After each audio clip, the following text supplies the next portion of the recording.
My name is Darrel Plank, electrician's mate, second class. I was aboard the USS Abnaki at the time. It was been about 1961, and they called us and asked us if we would tow a Cambodian vessel from Cambodia to the Philippines for repairs. And of course, naturally, we accepted the job. And we pulled into the port of Ream, and they took us, several of us that had liberty, to the capital of Phnom Penh. And we had got kind of the word that there was a few of us that would be lucky enough to go on a further trip. And so we had our names right on the top of the list. And we spent the night in Phnom Penh, and then the next morning the Cambodian Air Force, with an old beat-up DC-3, took 12 of us. And we flew another 300 miles up the Mekong River to the ancient ruins of Angkor Wat. And they flew a circle around and showed us what it looked like from the air, and then he lit in a little bitty aerostrip that was about the size of a Piper Cub landing strip, but he did well. And we spent the whole day just touring the ancient ruins there and looking at the snake tracks that were 14 inches wide in the sand. And you could hear the elephants and stuff in the jungle. But this was before the war had come in and tore things up. Things were still, Angkor Wat was lost well over 700 years ago. And the jungle grew over it, and about probably 200 years ago they refound it.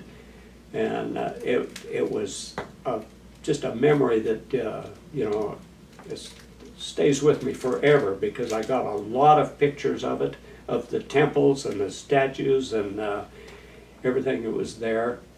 So out of that, that was well worth the whole career in the Navy, just to be able to see that. And we could hear, when we were in Cambodia and we were at Angkor Wat, way in the distance you could hear war going on. I mean, bombs or mortars or whatever, but we weren't involved, so we just kind of ignored it. Oh gosh, we were in Korea, and of course Midway Island, and Guam, and Okinawa, and Anahuac, Johnson Island, of course Pearl Harbor. We were in Alaska. So almost every place in the Pacific Ocean. We were off of Russia, but we didn't go, we didn't get ashore. Took stuff into Korea and left it there. So there was a lot, we saw a lot of country. So it was,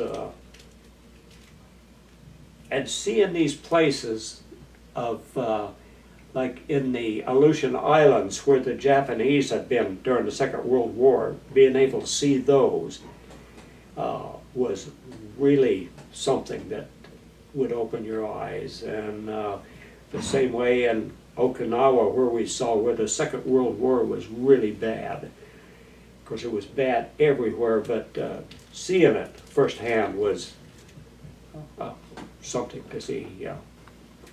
Yeah, they showed us there in Okinawa where they came ashore, and the Japanese were not only in caves up above, but they were on the back side of some of the sand dunes, so as you went over the dunes, they'd shoot you in the back.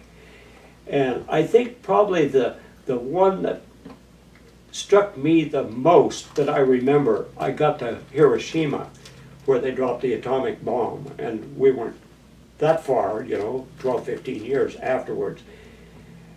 That was a very eye-opening experience because they hadn't rebuilt it all that much yet, and where we were at was at ground zero, and they still have that building there.